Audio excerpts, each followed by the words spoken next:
Madam बोलिए मुझे बस एक चीज यहाँ पे लिख दिया करो, ठीक है, नेम लिख दिया करो। अब पता नहीं बोर्ड बढ़ता है तो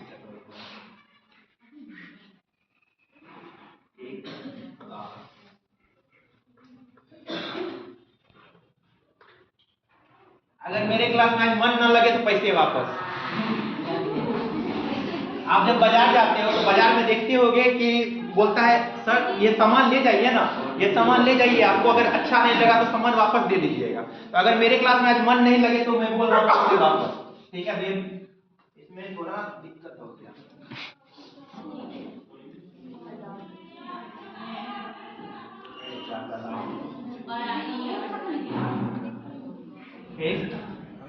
उसके बाद टॉपिक में मैं पार्ट्स ऑफ स्पीच के नाउन को पढ़ा रहा हूं, ठीक है। तो पार्ट्स ऑफ स्पीच लिख के पोस्ट में नाउन भी लिख सकता हूं, डायरेक्ट में नाउन लिख दे रहा हूं, ठीक है। सेम ही तो वो हिंदी में पढ़ाई तो नाउन और सब टॉपिक जो हो गया इसके अंदर आज हम क्या पढ़ेंगे, सब टॉपिक, एक साइड में कोई है नहीं। सब टॉपिक के अंदर आज हम पढ़ेंगे ऑन द बेसिस आज मेरी हैंडराइटिंग थोड़ी गड़बड़ हो गई। ऑन द बेसिस ऑफ क्या हुआ, अरे ये मुझे लिखने की आदत नहीं है तो वो थोड़ा दिक्कत होता है, ठीक है। ऑन द बेसिस ऑफ, देख रहे हो आप लोग, टाइप हो चुका था, टाइप हुआ था ना, टाइप पांचों टाइप बता दिया था मैंने, ठीक है। शोरगुल ना करे प्लीज, बातचीत नहीं। फॉर्म के आधार पे देखेंगे टाइप, फॉर्म और फंक्शन, टाइप, फॉर्म और फंक्शन, ठीक है। ये टाइप हो चुका था, 5 टाइप बता देते फिर भी यहाँ। आज जो टॉपिक स्टार्ट करेंगे हम लोग सबसे पहले हम लोग करेंगे इंग्लिश में एक्सपेरिमेंट,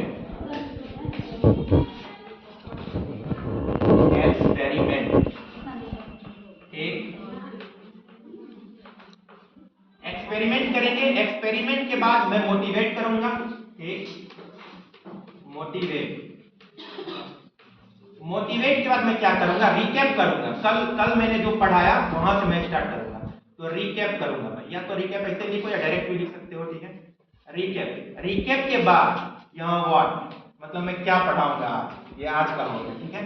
तो मैं एक्सपेरिमेंट करूंगा, मोटिवेट करूंगा, रिकैप करूंगा, यहाँ पर एक्सपेरिमेंट के लिए तैयार हो आप लोग, बताओ। अब आप लोग पूछोगे इंग्लिश में क्या एक्सपेरिमेंट, तो टीचर को हमेशा एक्सपेरिमेंट करना चाहिए हर एक सब्जेक्ट में, क्योंकि अगर एक्सपेरिमेंट ना हो तो आप लोगों का सबकॉन्शियस माइंड में नहीं जानता होगा कि आप लोग एक्टिव हो या नहीं हो। तो सबसे पहले एक काम करते हैं, दोनों हाथ अपना आगे लाएंगे, ठीक है। दोनों हाथ को पास में लाएंगे, एक हाथ में आई लव यू बोलना है, ठीक है, एक हाथ में आई हेट यू बोलना है। आपको जो हाथ में आई लव यू बोलना हो, जो हाथ में आई हेट यू बोलना हो, आप डिसाइड कर लो खुद। तो दोनों हाथ को पास लाकर 3-4 बार रिपीट करेंगे, मेरी बातों को गौर से ध्यान दो आप लोग। तो 3-4 बार रिपीट करेंगे, I love you, I love you, I love you, इस हाथ में, इस हाथ में I hate you, I hate you, I hate you, ठीक है। उसके बाद हाथ को ढीला छोड़ देंगे।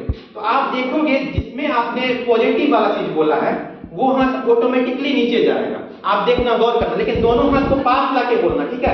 दोनों हाथ पास रहना चाहिए, ठीक है। तो आप लोग स्टार्ट तो करने के लिए करोगे क्या, अरे धीरे धीरे बोलना है दोनों हाथ में, ठीक है। नहीं अभी करना है, नहीं होगा मेरे पास सारा रामबाण है, मैं बता सकती नहीं होगा, ठीक है। तो पहले आप हाथ पूरा, पहले मेरी बातों को सुनो, मैं 2-3 बार यही लाइन रिपीट करूंगा। हाथ पास में लाना है, एक में पॉजिटिव बोलना है, एक में नेगेटिव बोलना, वैसे नहीं, पूरे मुंह के पास लाके एक में पॉजिटिव बोलना है, पॉजिटिव में क्या बोलना है मैंने बता दिया, पॉजिटिव बोलना है एक में नेगेटिव बोलना है, और पॉजिटिव 3-4 बार बोलना है, नेगेटिव में 3-4 बार, दोनों हाथ को पास रखकर फिर हाथ को पूरा ढीला छोड़ना है, ठीक है। तो जो देखोगे जो पॉजिटिव वाला था आई लव यू जिसमें बोला हुआ तो वो नीचे जाएगा, हाँ जा रहा है नीचे जा रहा है।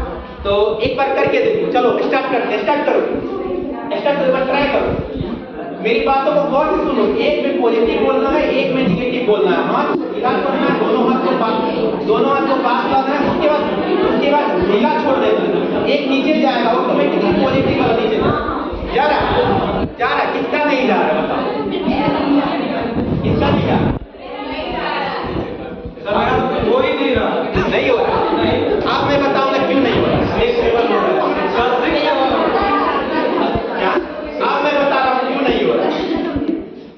क्लास में टीचर के बात पे गौर नहीं किए उनका नहीं होगा। तो इससे ये साबित होता है टीचर के बात पे गौर करना चाहिए। जो कॉन्शियस है, मैंने आपके दिमाग में डाला, ये देखो देखो ये मेंटालिटी का गेम है। मैंने आपके दिमाग से खेला। आपके दिमाग से कैसे खेला? मैंने एक ही बात को 4-5 बार आपके दिमाग में डाला कि ये पॉजिटिव होगा ये नीचे जाएगा, ये पॉजिटिव होगा ये नीचे जाएगा, ये निगेटिव होगा, निगेटिव का मैंने बात ही नहीं किया। आपके माइंड में वो प्रोसेस हो गया। चेतन मन, अवचेतन मन, कॉन्शियस माइंड, सबकॉन्शियस माइंड, चेतन मन में प्रोसेस हुआ। और जिसका चेतन मन अच्छा होगा, कॉन्शियस माइंड अच्छा होगा, उसको आभास, कोई भी चीज होने की फीलिंग उसे पता चल जाएगी। मतलब अगर आपका चेतन मन अब पूरा एक्टिव हुआ, जैसे आप लोगों ने मैम की क्लास में शायद पढ़ा होगा, मैं तो थोड़ा एब्सेंट था, मैम की क्लास में आपने पढ़ा होगा सेंसरी मोटर वगैरह, जो सेंसेस होते हैं अपने लोग के। तो सेंसरी मोटर जिनके पूरे एक्टिव हो गए, उन्हें आभास हो जाएगा कि अगर मैं यहाँ से चलूंगा रोड पे, शायद वो ट्रक आएगा, इस गाड़ी को ठोक के चला जाएगा। वो आभास करने का पावर तब आपका एक्टिव होता है। वो एक ऐसी चीज है, आपको ये जहां से ध्यान केंद्रित करने वाली पावर एक्टिव होती है। वो आभास करने वाली पावर आपकी तब एक्टिव होगी जब आप ध्यान दोगे, सारा चीज को ऑब्जर्व करोगे, आप देखोगे, और जब देखना स्टार्ट करोगे, ऑब्जर्व करना स्टार्ट करोगे, आपकी आंखें खुली रहेगी, और जो सामने वाला जो बोल रहा है वो सब चीज आप सोचना शुरू करोगे, तो आपका सबकॉन्शियस माइंड एक्टिव होगा। सबकॉन्शियस माइंड एक्टिव होगा तो आपके पास कुछ ऐसी पावर्स आ जाएगी जिसका कोई कहना ही नहीं। आप किसी का मन पढ़ लोगे, बहुत बच्चे बोलते हैं कि मुझे समझ में आ जाता है इसके मन में क्या चल रहा है, इसके मन में, उसका न्यूरोलॉजी के तहत अलग चल, उसका भी एक चैप्टर लूंगा मैं, न्यूरोलॉजी वगैरह सारा जानता हूँ, उसका भी अलग चैप्टर लूंगा, ठीक है। यहाँ पे ये हो गया, समझ गए? मतलब टीचर के क्लास में एक्टिव रहना, एक्सपेरिमेंट एक्सपेरिमेंट खत्म। ये मैंने एक्सपेरिमेंट इसीलिए किया ताकि सब एक्टिव हो, इससे पता चल सके कौन एक्टिव नहीं था, कौन एक्टिव नहीं। एक बार और करवा, क्या हुआ? एक बार और करवा, नहीं वो वीडियो उनको दे दीजिएगा, नहीं तो कोई छात्र आपस में बता दीजिएगा। इंग्लिश में एक्सपेरिमेंट डन। अब मोटिवेट करूंगा। MS धोनी को आप लोग जानते होंगे। MS धोनी ने एक बात कही है, confident guy is much better than a talented guy, ठीक है। एक कॉन्फिडेंट आदमी जो होता है वो टैलेंटेड आदमी से ज्यादा अच्छा होता है। अब ये मैं कैसे प्रूव करूं? मैं प्रूव करता हूं। मैं यहाँ का एग्जांपल, क्योंकि मैं क्लास में पढ़ा रहा हूँ, सारा दिन क्लास को लेके मद्देनजर लेके चल रहा हूँ। अब ये मोटिवेट मैं जो कर रहा हूँ, यहाँ का एग्जांपल, जब मेरे यहाँ पे मतलब ये एडमिशन लिया था मैंने, तो मेरे भैया वगैरह आए थे, मैं था, मेरे भैया थे, मेरे पापा थे, और भैया भी पॉलिटिक्स में इन्वॉल्व है थोड़े बहुत, और यहाँ के रजनीश रंजन सर ये पॉलिटिक्स में इन्वॉल्व है। उस दिन क्या हुआ? उस दिन रजनीश रंजन सर एक लड़के का इंटरव्यू ले रहे थे, वो यहाँ पे अपॉइंट होना चाह रहा था, एमएड किया हुआ था, वो अपॉइंट होना चाह रहा था। तो वो जो है रजनीश रंजन सर जी उनसे न्यूटन का सेकंड लॉ पूछ लिए थे, ठीक है, मैं भी बगल में खड़ा था, तो न्यूटन का सेकंड लॉ पूछे थे। तो देखो न्यूटन ये दिमाग में रखना था, ठीक है। तो उनसे जब पूछा तो वो बोले क्या लड़का तुमको आता है? बोले सर F बराबर है में, ऐसे ही बोल सकते हैं, या आप इसको अलग अलग तरीके से निकाल सकते हैं। तो वहां पे मेरा कॉन्फिडेंस काम किया। अगर वो सर मेरे से पूछते तो मैं इसे अलग तरीके से बताता। अब MA अगर MA है, ये मैथमेटिक्स में इसको क्या बोलते हैं? मल्टीप्लाई, लेकिन यहाँ पे प्रोडक्ट बोलते हैं। Product of mass and acceleration, force, किसी ऑब्जेक्ट पे फोर्स पड़ रहा है, ठीक है। अगर फिर उसके बाद देखो, अगर एक्सेलरेशन हुआ तो ये अपोजिट हो जाएगा, ये m और ये m नीचे चला जाएगा, तो ये नीचे जाता है, इनवर्सली हो जाता है, ये क्या होता है? डायरेक्टली प्रोपोर्शनल हो जाता है। तो ये मेरा कॉन्फिडेंस था। अगर रजनीश रंजन सर मुझे उलझा देते इसमें, अगर ये निकालने भी बोलते तो मैं ये निकाल देता किसी भी तरीके से। तो ये यहाँ पे क्या काम किया? हर एक बच्चों को क्या रखना चाहिए? अपने अंदर कॉन्फिडेंस रखना चाहिए। कॉन्फिडेंस बहुत बड़ा चीज है, अगर कोई भी सब्जेक्ट बता रहे हैं कॉन्फिडेंस। तो ये मैंने मोटिवेट भी कर दिया, एक्सपेरिमेंट हो गया, मोटिवेट हो गया। अब रिकैप करूंगा, कल मैंने जो पढ़ाया वहां से रिकैप करूंगा, ठीक है। तो रिकैप क्या करूंगा? मैंने कल रिकैप कहां से करूंगा? मैं बता रहा था कल 14 सूत्री निकला। 14 सूत्री शिव भगवान के डमरू से ओ आ ई डमरू बजता ओ आ ई, तो वहां से सारा चीज निकला। तो 14 सूत्री से निकला। तो 14 सूत्री के बाद जो है पाणिनि जी ने उसे अष्टाध्याय में लिखा। ये सब मैंने बता देता, रिकैप वगैरह आप लोग अगर नहीं देखे होंगे तो किसी से पूछ लेना या पता कर लेना। अब मैं पढ़ाऊंगा ये टॉपिक। ये कुछ गलत लिख दिया क्या? अच्छा एम मीटिंग है, वही मैं सोच रहा हूं, टाइप हो चुका था, ठीक है। अब मैं देखो लिख रहा हूं,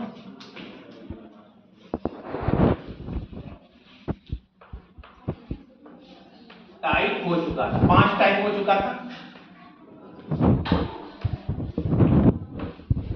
ये 5 टाइप हो चुका था, आप जानते होंगे। कॉमन नाउन, ठीक है, मैंने सबसे पहले कॉमन रखा था, मैं रिकैप कर रहा हूं कल का।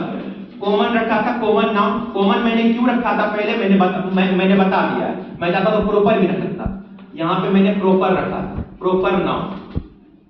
सेकेंड में ही मैंने प्रॉपर क्यों रखा, मैंने रिलेट करके बताया, डेट से कोई एक निकलता है तो वो प्रॉपर हो गया। फिर मैंने रखा था यहां पे कलेक्टिव, एक कलेक्टिव के बाद मैंने यहां पे रखा था मटेरियल,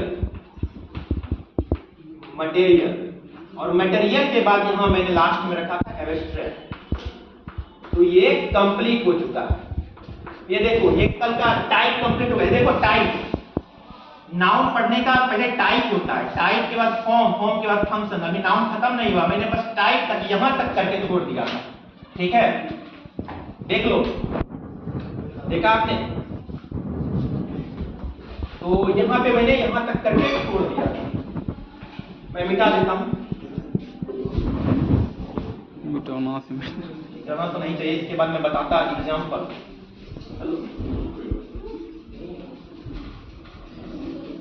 सर जी बहुत टाइम खा गया, क्या बहुत टाइम लग गया आपको। छोड़ दो क्या, कल पढ़ाओ। अब पढ़ाइए, कोई दिक्कत नहीं है, फोन में स्टोरेज की दिक्कत है। बहुत अच्छा लग रहा है सर, पढ़ाइए। छोड़ दो, बताओ। नहीं और पढ़ाइए, हाँ, और पढ़ाइए। छोड़ने को बोलोगे तो छोड़ दूंगा। अभी शुरू कहाँ किया सर? शुरू तो कीजिए पहले। क्या शायद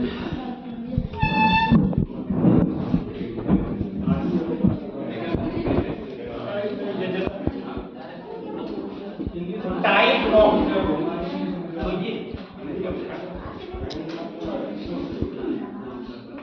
हाँ वास्तु मैंने वीडियो देखा था आपका एक क्वेश्चन था वीडियो में, आपने कुछ बोला था वास्तु। ये मैंने जब ऐसे बनाया था यहाँ पे लिखने के लिए, ठीक है, तो वास्तु ने बोला था ये ट्री कैसे हो गया, ऐसे बोला था वास्तु ने बोला था ये ट्री कैसे हो गया। इसमें मैंने कॉमन नाउन, प्रॉपर नाउन वगैरह लिखा था। ये ट्री कैसे हुआ मैं बताता हूँ। इंग्लिश में हर एक चीज का अलग अलग मीनिंग होता है, ठीक है। अगर मैं हिंदी में लिखूं वृक्ष लिखूं, ठीक, या पेड़ लिखूं, हिंदी में वृक्ष या पेड़ लिखूं, यहां पे मैं तना लिख दूं, तो दोनों सही है क्या? नहीं। अगर मैं इंग्लिश में ट्री लिख दूं, ठीक, यहां पे मैं ब्रांच लिख दूं, तो ये सही है? ब्रांच मतलब sir bank branch, bank branch. अगर मैं इंग्लिश में लिखूं ट्री, ट्री का सेंस ब्रांच बन सकता है इंग्लिश में, हिंदी में वृक्ष पेड़ का तना नहीं बन सकता है। ये थोड़ा मतलब ये डिफरेंस है इन दोनों में। देखो ट्री ब्रांच, अब देखो कैसे। अगर मैं लाइट लिखूं, लाइट के बहुत सारे मीनिंग आ जाएंगे, लाइट के बहुत सारे मीनिंग आ जाएंगे। एक लाइट का मतलब क्या होता है? हल्का। एक लाइट का मतलब क्या होता है? प्रकाश या रोशनी। एक लाइट का मतलब क्या होता है? नॉट सीरियस या फन, अगर मतलब फन वे में अगर लिया जाए तो लाइट हो। इसी तरीके से अगर हिंदी में मैं वृक्ष पेड़ को तना लिखूं तो ये बिल्कुल गलत हो जाएगा। इसलिए बोला जाता है ना अपने लोग के देश में ये संस्कृत और हिंदी बहुत फैक्चुअल है, ये जो बताती है बिल्कुल सही बताती है। फिर ये जो ट्री ब्रांच है, ये ट्री ब्रांच इंग्लिश में करेक्ट है, लेकिन इसीलिए आप देखते होंगे कि स्पोकन इंग्लिश जो होता है, स्पोकन इंग्लिश को ब्रोकन इंग्लिश भी कहा जाता है। एक तरीके तोड़ फोड़ के बना दिया, आप बात करने के लिए सही है तो वो हो गया। ये इसमें वास्तु का डाउट था, डाउट क्लियर हो गया।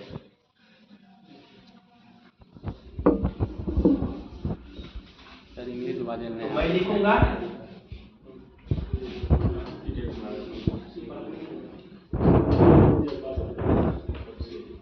देखो मैंने लिखा, ये हो गया टाइप, ये हो गया फॉर्म, ये हो गया फंक्शन,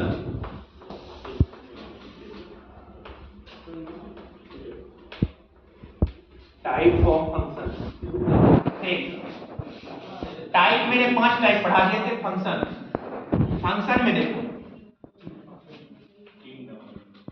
फंक्शन में देखो 3 रखता हूं, ठीक है। सिंगुलर या तो सिंगुलर होगा या प्लूरल होगा। दूसरे वाला होगा अनेक वाला। ठीक, सिंगुलर प्लूरल, एक जेंडर नाउन का जेंडर हो सकता है कुछ, फॉर्म का बता रहा हूँ, फॉर्म जो शेप होता है उसका शेप, या तो सिंगुलर प्लूरल शेप हो सकता है किसी नाउन का, या जेंडर हो सकता है। एक हो सकता है पॉजिटिव नेचर का जो अधिकार दिखाता है, एक पॉजिटिव नेचर का सिंगुलर प्लूरल। ठीक, मैं इधर मिटा रहा हूँ। सब थोड़ा मुझे लिखेंगे यहाँ लिखेगा लिखेंगे सब अच्छा पढ़ा है। अरे बाद में लिख लीजिएगा। नहीं सर, कल नहीं सर, लिखेगा। लिखेगा फेंक अरे क्या लिखना है, आखिर लिखा मुझे अरे फुटवा समझना जरूरी है सर। आप समझोगे तो आगे बढ़ोगे। और कितना आगे बढ़ेगा। तो सिंगुलर प्लूरल, ठीक है, सिंगुलर प्लूरल में क्या हो सकता है, बॉय का क्या हो सकता है बताओ आप लोग। बॉय, चाइल्ड का चिल्ड्रेन, चिल्ड्रेन। अब आप लोग एक काम की चीज आ रही है। मैन का मैन। मैं जानता हूं अगर बार बार नॉर्मल इंग्लिश पढ़ाऊंगा, कहानी नहीं सुनाऊंगा तो मजा नहीं आता है, ठीक है। उसके बाद गाय का क्या हो सकता है, गाय। अब देखो मैं बताता हूं, ये गाय का गाय लिखा, बॉय का बॉय, चाइल्ड का चिल्ड्रेन, ये गाय गाय। आप लोग सुनते होंगे, आप लोग सब एक्टिव हो सोशल मीडिया पे, ठीक है। जी सर। कोई एक्टिव है क्या? हम्म। कोई एक्टिव नहीं है, साधु संत सब है सब। तो अब देखो, गाय का गाय, आप लोग सुनते होंगे गाय गाय, ये टर्म आया, ये टर्म क्यों बता रहा हूं मैंने यहाँ पे एग्जांपल लिखा, गाय का गाय क्यों आया, कहां से आया, एक्चुअली हुआ क्या था। देखो क्या हुआ था सर। शेक्सपियर के टाइम में 1564, देखो 1564 शेक्सपियर का जन्म हुआ था, 1616 में शेक्सपियर की डेथ हुई। उस बीच में एक ब्रिटेन में एक घटना हुई, ठीक है। उस बीच में क्या घटना हुई ब्रिटेन में, 1605 में एक आदमी था जिसका नाम गाय था। हाँ, आदमी का नाम गाय था, हाँ, गाय फॉक्स था, ठीक है, FAWKES। ये गाय फॉक्स ब्रिटिश एरा में सोल्जर था, गाय फॉक्स करके, ठीक है। ये गाय क्यों आया मैं ये बता रहा हूँ, ये रिलेट कर रहा हूँ। मैं जानता हूँ डायरेक्ट इंग्लिश पढ़ाऊँ, हमेशा पढ़ाऊँ सब बोर हो जाते हैं, कुछ बीच में कहानियां होते रहना चाहिए, इसीलिए मैंने वहां से शुरू किया था एक्सपेरिमेंट।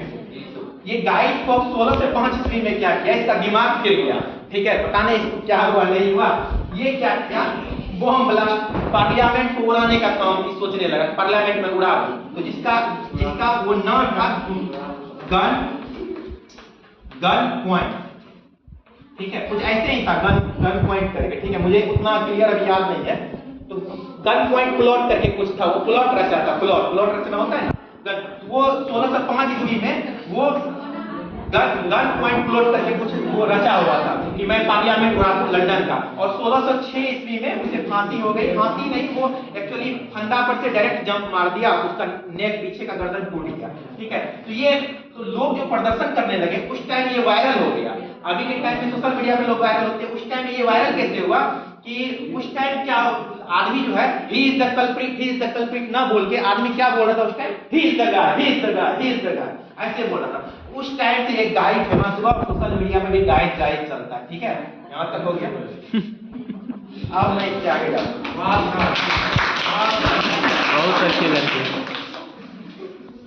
यहीं तक आपको कल पढ़ाओ, नहीं आगे बहुत बड़ा है, टाइम लगेगा। मैं फंक्शन थोड़ा सा फंक्शन, अच्छा जेंडर भी बचा हुआ है, हाँ, जेंडर पॉजिटिव फंक्शन ये कल पढ़ाऊंगा, रहने दो, टाइम है, टाइम है।